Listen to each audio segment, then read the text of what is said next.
And a good Wednesday to all of you. It is the 19th of June as we are past the halfway mark in the month of June. I almost said May there, but it is June. Glad to have you along. We do want to remind you that the Owatonna Today Show can be seen on Charter Channel 8 6 days a week. So if you missed us one day, we're going to be back there the next. Also, we're on the internet.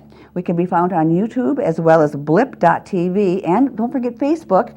And if you like us on Facebook and push that button there, then you'll receive a direct link to each new show on your Facebook page. And we also welcome any questions, comments, or any ideas you may have for guests or anything you'd like to pass on. Just give Leanne a call at 390-5751, or you can email us as well at owatonnatoday@charter.net. Very interesting show we have for you today. We're going to be down at the Steele Rice County's Dispatch Center. That's all the calls to the police station and 911. We're going to talk to some of the pertinent people there, and we're going to be right in the nerve center of that operation. So you're going to want to join us for that, and that's going to be coming up right after the break, so don't go away.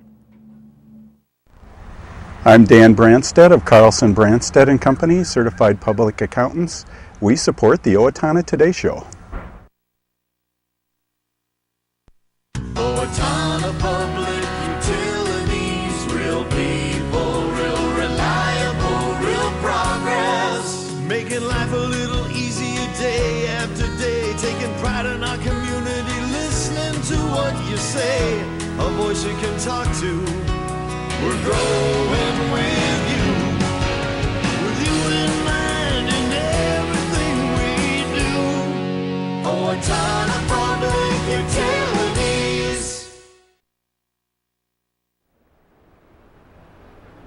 Hi, this is Laura Ressler greeting you from the Steele County Historical Society's History Center, where we're honoring the past and looking towards the future. We're proud to be a sponsor of the Owatonna Today Show. Hi, I'm Larry Ostermeyer, and I play Caiaphas. And I'm Raleigh Kittleston, and I play Peter in LTO's current production of Jesus Christ Superstar, directed by Jeffrey Jackson and sponsored by the Winger Foundation. Performances of Jesus Christ Superstar will be held Thursday, Friday, and Saturday, June 20th, 21st, and 22nd at 7:30 p.m., with a matinee on Sunday, June 23rd at 2 p.m. And again the following Thursday through Saturday, June 27th, 28th, and 29th at 7:30 p.m. Tickets are available at the LTO box office by calling 451-0764. Don't miss LTO's production of Jesus Christ Superstar.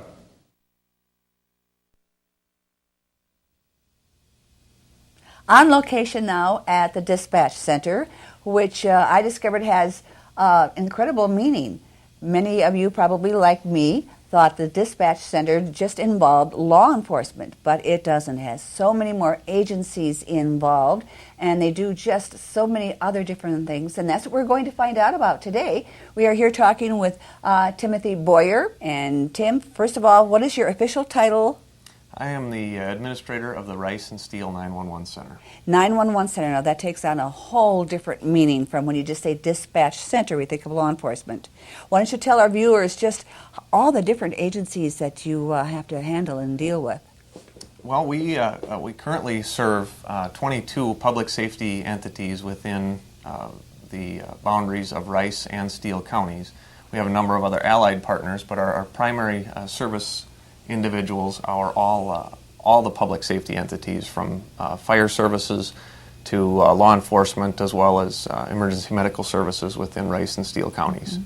And that includes the 911 and correct. Red Cross and we 22 agencies. That's an awful lot. Correct. We think so. Now, how long have they been combined, Steele and Rice? 1999 was the first year of the Rice-Steele consolidation. And it was originally a consolidation in an effort to save the taxpayer dollars. Mm-hmm. There were originally 3 911 centers, one of which was here in Owatonna, serving Steele County and the residents of Steele County, and then 2 locations in Rice County. And the forward-thinking individuals of that time decided that rather than have 3 entities providing the same service, they would combine their efforts into one facility, which is now the Rice-Steele 911 Center. And you're located here at the Law Enforcement Center, which that's where a lot of the misconceptions come from, and mine as well, is that you're not just for law enforcement. So how long have you been here? What is your official title was? I have been the administrator of the 911 Center since December of 2011. All right. My tenure started here as an assistant director in February of 2010. Prior to that, I had 12 years of service with the Minnesota State Patrol, and then 3 years of service with the neighboring Waseca County Sheriff's Office as well. Now, with all those agencies that you handle, how many dispatchers do you need on a daily basis? Or overall, how many dispatchers do you? Overall, we have 14 dispatchers serving and 3 shift supervisors. So at any given time, we have, depending on our call volume, we'll have 4 individuals working with a supervisor on shift, so 5 people in the center at our busy hours. We sometimes back off to 3, and maybe even in the early morning hours we might go down to 2 individuals. Just because of staffing, we need to make sure that we've got enough bodies here as we are busier in the late afternoon to early evening, sometimes even into the early morning hours, depending on activities. What kind of a background is helpful if you want to be a dispatcher? If you're a multitasker, that's perfect. Currently there is no educational requirement other than a high school diploma or a GED. We do look for individuals that have had some background in whether it be in law enforcement or emergency medical or fire services. Those are always helpful. It helps to understand the nature of the work that we're doing. We obviously look for people that have not had any criminal activity in their backgrounds. That would be a conflict of interest for us. But we look for an educated person, but you don't necessarily need to be. Now, and what type of training is involved? We have a fairly significant training process, and it's going to be geared toward the individual somewhat. Everybody goes through the same process. It can lead up to 6 months before you're really able to serve as a third chair person, meaning that you've always got 2 partners, but at some point you will not be with a trainer any longer, and it's likely that that's going to be a 6-month time frame, something like that.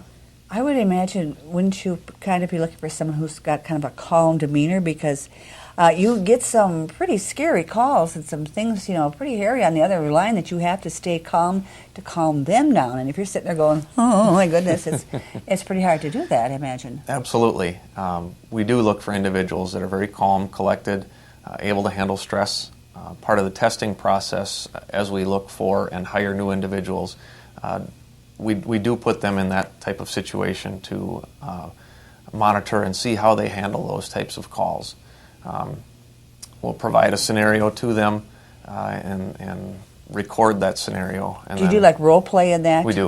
Okay. Correct. Yeah, I can see that would be very helpful. There's a role playing component to it, as well as a written test that's taken prior to an applicant being offered a position. What are the busiest times of the day? Well, it's all busy. I did just pull some information for this segment, and we average roughly 380 phone calls a day. Our busiest day reportedly is Friday in terms of telephone activity, which was a surprise. We kind of thought it might have been earlier in the week. Does the full moon affect you at all? I know I hear some people say when we they believe it tell does. It's a full We moon. believe it does. Absolutely. We do have an average of just under 12,000 calls a month. Oh my goodness. And previous to this year, we were looking at between 155,000 and 200,000, somewhere in that range, calls per year. Now that's just telephone calls. Now the dispatcher has many more responsibilities in terms of what they're doing on a day-to-day basis, and they're constantly in communication with law enforcement field personnel, police officers, firefighters, ambulance services. So they're on the radio constantly. If you happen to be within earshot of a police officer and you hear the voices on the radio, Yes, the you voices do. on the radio are coming from in here. So they've got many more responsibilities than just answering the phone. And I imagine when you have some bad weather, now we're approaching, for Minnesota, tornado activity is very heavy in June compared to other months. Do you have more on staff then, or do you go by the weather forecast? We don't necessarily staff according to the weather. We're a little more reactive in that case. If you recall, a couple of years ago, the flooding in Owatonna, we ramped up our staffing following that, or as that was progressing. However, we don't necessarily follow forecasts. If it does look like it's going to be hazardous weather, we might prepare people to say, there's a chance we might call you, so stay close to your phone, that type of thing. With volunteers to assist you?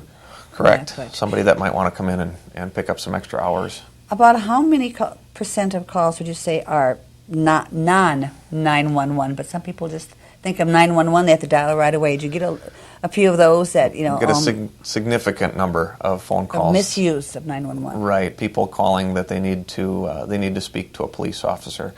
Now, that could be an emergency, but chances are they're following up on something that's taken place previous to that phone call. Obviously, if there's a threat to personal safety or personal property, that would demand a 911 call, and we're certainly not going to turn anybody away from calling us under those circumstances.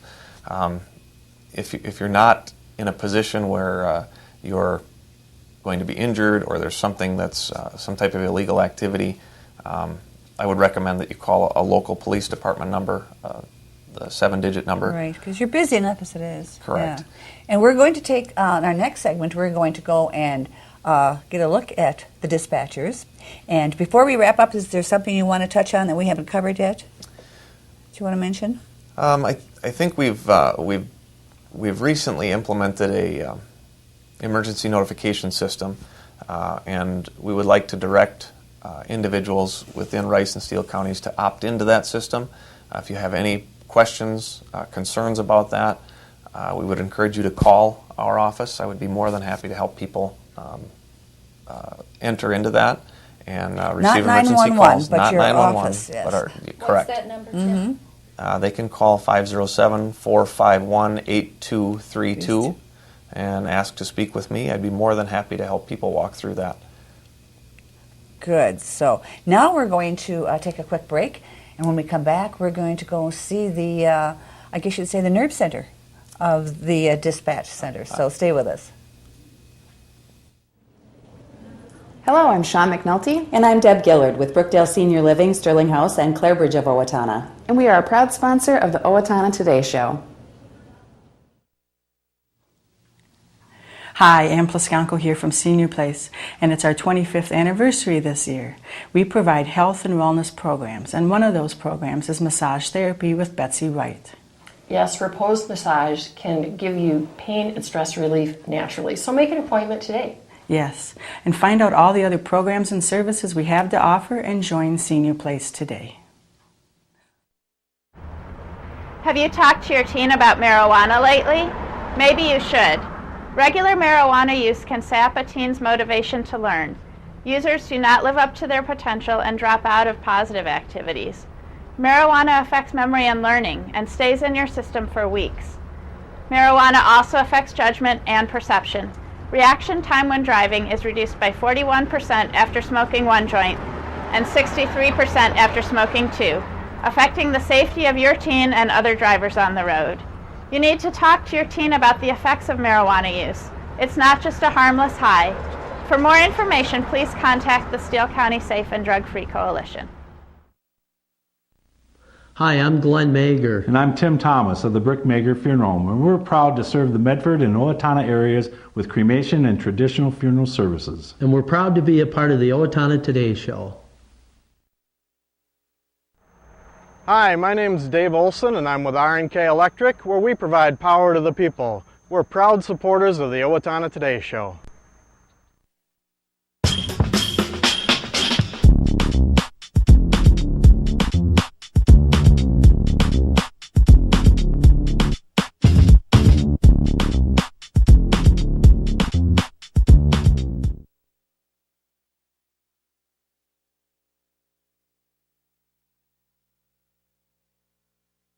are now in the heart of the dispatch center. Here is what you can see are all the employees. Tim, why don't you tell us what we're seeing? There's a lot of screens, a lot of people. Correct. This is the 911 center itself. You can see there are multiple workstations as well as multiple screens at each workstation. You'll see 5 active screens, one of those being from left to right, one of those being their actual telephone, kind of a non-conventional telephone that you're looking at. And then the 3 middle screens would be the CAD system, which provides connectivity to our multiple databases as well as our portal toward talking with field units, police officers and such. So call comes in on the left, and then they talk to who they need to via the other screens, whether it be police officers. Correct. Okay. They'll gather Ambulance. data. Yep. Gather data from the telephone call, input it into the database in the 3 center screens, and send that to a computer in the squad car. And then the screen on the far right would be a radio screen, and that would be their communications piece to either the portable or mobile radios that the officers carry. Okay, I see what you mean now when you say by multitasking. You have to Correct. keep your eye on all those screens at the same time while you're talking. That's correct. Let's go over there. Okay, so we'll move away a little bit over to their side here so we don't interfere with their job.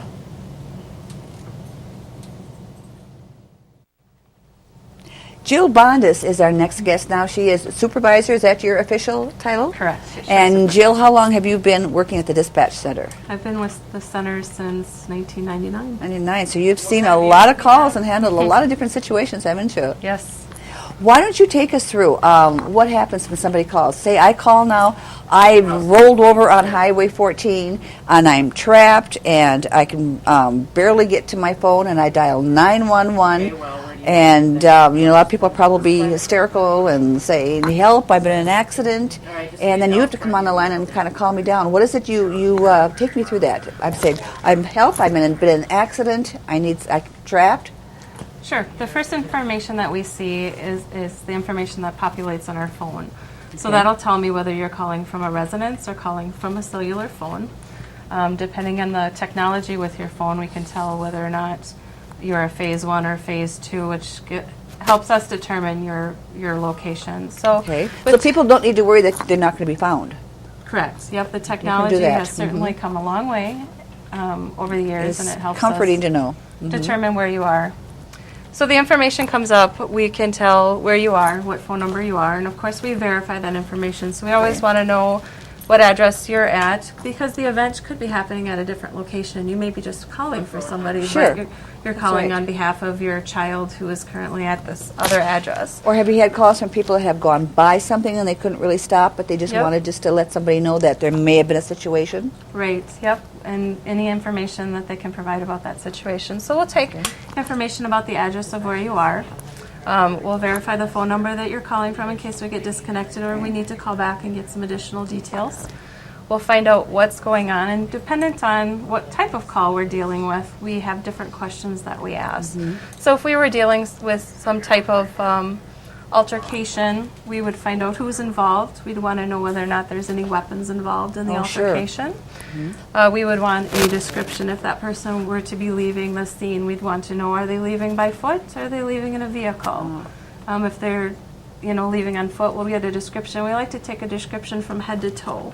That's the best way for us to take the information and then to relay it back out to the officers that are responding to the call. And what if someone they're in an accident and they're hurt and they're probably getting kind of woozy? Sometimes they can pass out or go into shock. What is the first information you need from them before that happens? Well, we verify whether or not there's injuries, and once we know that there's injuries, we will dispatch the appropriate resources. Usually a fire rescue agency as well as emergency medical services for the ambulance. And then do you talk directly to the person, or does your message get relayed to somebody else and then they send a person out?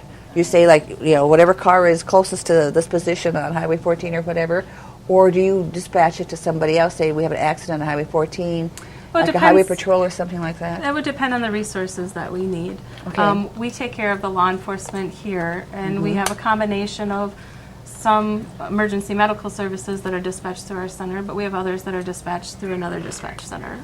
Say you're here in Owatonna and you need Gold Cross ambulance, they have a dispatch center of their own. So we'll take the information, Okay. and then we may transfer that caller over to Gold Cross's dispatch to provide them All right. pre-arrival instructions. They So give that them instructions if on they how to need care. like Mayo 1, then from there they handle that then, and your job is done with that part of it. That's correct. Yep, there's protocols in place for a request with Mayo 1, dependent on the type of accident or incident it is that they'll respond for that. Okay, now what if someone looks for, they always look for information in an accident or a car. What should someone carry with them that would be helpful to a first responder? If they, looking through, they need to know, identity probably if you're unable to speak. Yep. And I know that some people wear medic alert bracelets, but there might be other things. What information should people carry with them so that whoever, responds, it might be something they need to know. What should they carry with them? I think that you've already hit on two of the key points. Identification. If we're unable to have any communications with the person, that would be one way for us.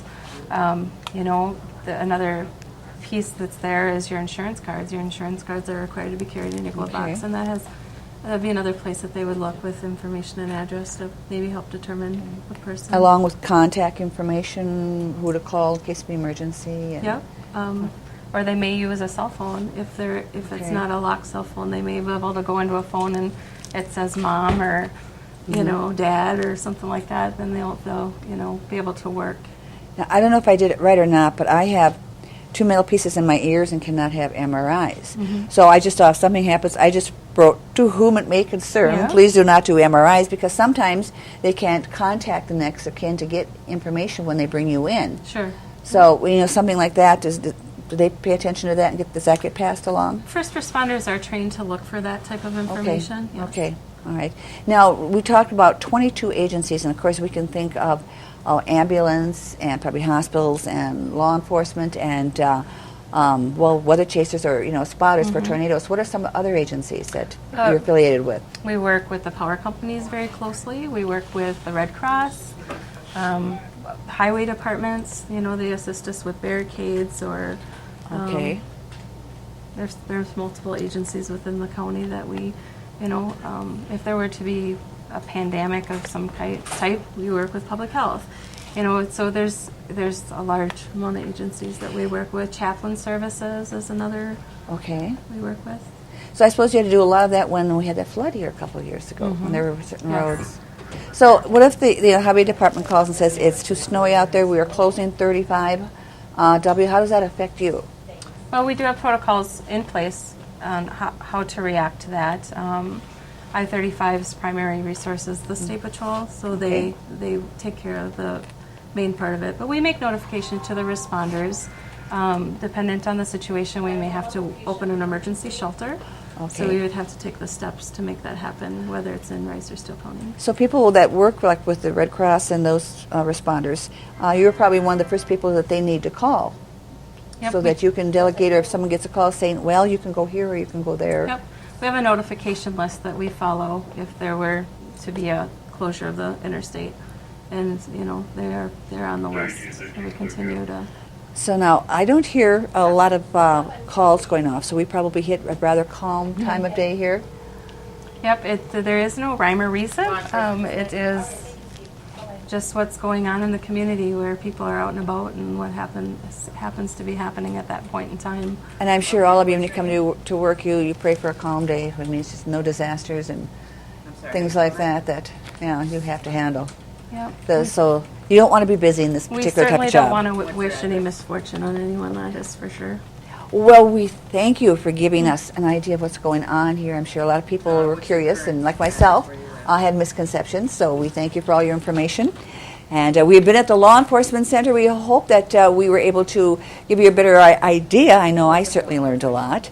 For Leanne Alt, I'm Betty Johnson, down here at the Dispatch Center. Hi, I'm Amy Martinez. And I'm Adam Martinez, owners of Snap Fitness in Owatonna. Snap Fitness is a fast, convenient, and affordable fitness center, and we're proud supporters of the Owatonna Today Show. Everyone deserves opportunities to have a good life. a quality education that leads to a stable job, enough income to support a family through retirement, and good health. But the reality is, many children fall behind, many families are struggling, and many others are in poor health. United Way's goal is to find long-term solutions. Thanks to a grant from the Otto Bremer Foundation, we're hosting community conversations this year to address these issues. If you'd like to join us, please call our office. Hi, this is Barry Gillespie, president of ERA Gillespie Real Estate, where our pledge is to save you money, save you time, and simplify your life. And we're proud supporters of the Owatonna Today Show.